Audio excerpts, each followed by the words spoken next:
Et encore une dinguerie à propos de la CAN. Je n'ai pas toutes les preuves, mais je soupçonne que 3 de nos joueurs ont été empoisonnés par le Maroc. Tous les jours depuis la finale, on apprend des dingueries. Cette fois-ci, c'est uniquement des soupçons, il y a zéro preuve. Ismail Jacob, c'est ce joueur du Sénégal, mais il a porté des accusations comme quoi c'était pas une simple intoxication alimentaire que 3 de ses coéquipiers ont eu, mais bien plus grave.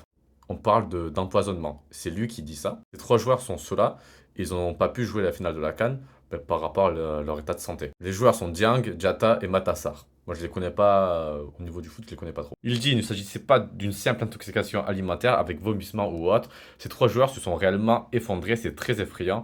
Tous les 3 étaient incapables de rentrer leur langue. On a tous eu des intoxications alimentaires et c'est pas trop ça les symptômes. C'est plus la chiasse, mal de ventre, mal de crâne et t'es pas bien, t'as de la fièvre. Et le fait qu'ils pouvaient pas rentrer leur langue et qu'il y a certains des joueurs qui ont passé plusieurs jours à l'hôpital, c'est inquiétant. À la fin de son interview, il dit: Je ne veux accuser personne, mais ce n'est certainement pas un accident. D'après vous, est-ce que c'est un accident ou c'est fait exprès? Pour moi, je trouve ça très bizarre, mais je pense que c'est une simple coïncidence parce que ça serait énorme que le pays qui accueille veuille empoisonner l'équipe adverse, surtout que le Maroc a pour objectif de prendre la Coupe du Monde 2032, il me semble, tout accueillir la Coupe du Monde 2032. Du coup, s'ils font ça, c'est un énorme scandale et c'est sûr qu'ils accueilleront pas la Coupe du Monde 2032. Du coup, pour moi, je pense que c'est des simples coïncidences et pas plus.